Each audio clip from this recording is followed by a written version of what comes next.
Ebbene sì, ho grippato. Ciao raghi e benvenuti in questo nuovissimissimo video bello e fresco di grippata. Grippata che purtroppo, ahimè, non ci voleva e non era stata nemmeno messa in conto, anche perché del resto chi è che vuole grippare con una moto? Comunque. A genius! A tutto ciò vi spiegherò che cosa è successo, la dinamica e andremo ad analizzare i danni solo dopo 10 secondi di brevissima sigla.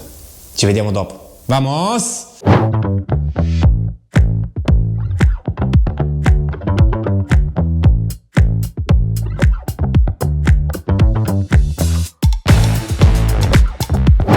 E allora ci siamo ragazzi, ci siamo, la moto è stata smontata e purtroppo la situazione non è delle migliori. Infatti il signor Pippo mi ha detto avvicina e controlla quanto sei coglione. Quindi andiamo a vedere che cosa ho combinato. Come molto spesso capita alle persone... Che?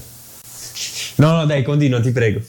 Come molto spesso capita alle persone deficienti, ho dimenticato di sincronizzare l'audio. Classico dei tuoi video fatti a direi. Vabbè dai, può succedere a chiunque però. Sì, a chiunque abbia il cervello in modalità risparmio energetico. Oh, ma tu lo sai che mi stai rompendo i coglioni. Però non nasconde il fatto che adesso vi farò vedere le immagini di quello che è successo dentro il motore. Ma quindi è veramente distrutto tutto? Attenzione, le immagini che seguono potrebbero urtare la sensibilità dei meccanici. Allora vi spiego brevemente che cos'è che è successo. Praticamente il giorno dopo delle riprese siamo ritornati di nuovo nello stesso punto e già al momento di scaldare la moto già c'era qualcosa che non andava. Ho detto, boh, strano, provo a fare un giro, magari se la carburazione rientro era giusto. Peccato che non sono arrivato neanche a concludere il primo giro. Praticamente alla fine del primo giro sentivo la moto che batteva in testa e faceva uno strano rumore metallico. Ma no, è solo un rumorino, da niente. Al che decido di fermarmi, di spegnere la moto perché ancora la moto era marciante. Provo a riaccenderla, ma niente da fare. Pistone KO. Provo a farla raffreddare, riprovo a riaccenderla, solo che i risultati questa volta sono peggio del previsto. Praticamente la leva si blocca e non va né su né giù. Questo significa soltanto una cosa, che il pistone si è letteralmente inchiodato. Praticamente il motore non girava male, stava solo scrivendo il suo testamento. Il risultato? Un completo disastro. Cilindro completamente bruciato, come se all'interno avesse raggiunto 800 gradi, pieno di segni, e in più sono riuscito a romperlo anche nella parte superiore del cilindro. Raffreddandosi la moto, il pistone si è inchiodato sopra. Per di più, testata completamente segnata, quindi è da buttare e ci vuole nuova. Pistone, neanche a parlarne. Praticamente abbiamo anche la fascia elastica che è incollata al pistone e in più dobbiamo cambiare anche i cuscinetti di banco perché purtroppo quelli originali diciamo che non sopportano le sollecitazioni che deve sopportare il motore. Senza giri di parole, praticamente i cuscinetti di banco originali fanno schifo. Per precauzione, visto che la moto ha 100 ore, dobbiamo cambiare necessariamente la biella. Paraoli, guarnizioni, tutto nuovo.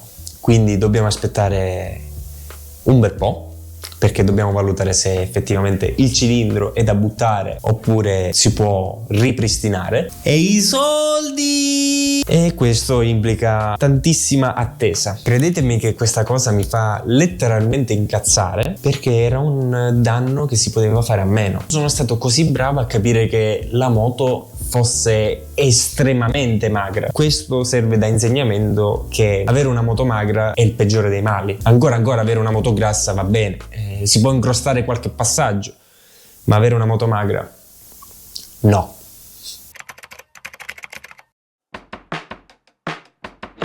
Qua sta prendendo.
moto ancora è in fase di rodaggio, quindi non è che vi dovete aspettare grandi accelerate, anche perché non è che ci fosse prima la possibilità.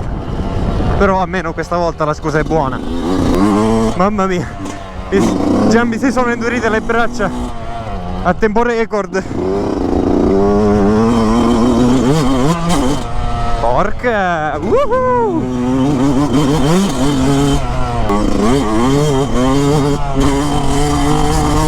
Comunque ragazzuoli, è una sensazione stupenda ritornare in sella dopo quasi 8 mesi di inattività totale. Per quanto riguarda invece le modifiche della moto, l'abbiamo completamente stravolta. Cominciamo per quanto riguarda la parte inferiore del motore. Aia. Abbiamo cambiato i cuscinetti di banco, quelli originali. Non è che i cuscinetti originali fanno schifo, ma diciamo che non sono tarati per questo tipo di motori. Questi sono motori che girano ad alti regimi, quindi a 100 ore praticamente i cuscinetti cominciano a fare rumore. Invece questi qua sono abbastanza collaudati. Io ho visto gente che addirittura solo con questi cuscinetti sono riusciti a fare 400 ore. Invece per quanto riguarda la biella, potevamo scegliere anche una biella ricavata dal pieno, biella super sportiva, biella con i controcoglioni, ma niente di tutto ciò. Abbiamo preferito puntare di più all'affidabilità e quindi abbiamo deciso di rimetterla quella originale.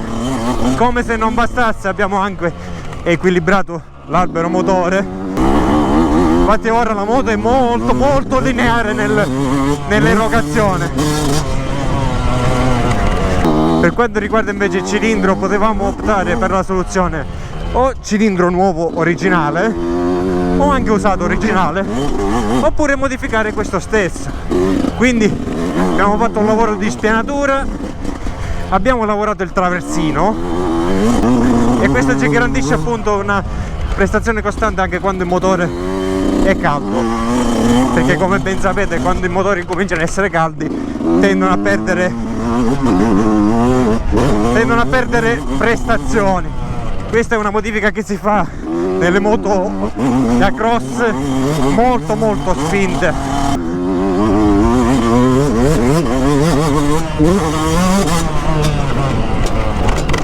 Dalla testata, che comunque la vecchia purtroppo non si poteva recuperare, quindi abbiamo preso una testata nuova e rifatto le stesse modifiche con qualche variazione, però come abbiamo fatto nel primo video di elaborazione del Fantic. Vi lascio anche il link se nel caso ve lo siete persi. Poi minchia, porca miseria.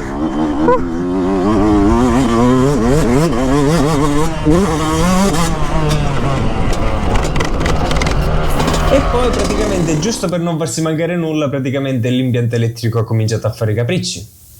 Giusto per non farsi mancare nulla. A quanto pare è un difetto molto comune su tutti i modelli Fantic. Ma non vi preoccupate ragazzi, ci penso io per voi. Sto lavorando a un video proprio su questo argomento. E se col video siete arrivati fin qui, grazie! È un gesto che aiuta tantissimo il canale a fare la differenza e a farlo crescere. Quindi rimanete sintonizzati, iscrivetevi, lasciate un like e un commento. Tranquilli ragazzi, se non lo fate, nessun rancore. E noi ci vediamo al prossimo video. Ciao ragazzi e state bene. Ciao!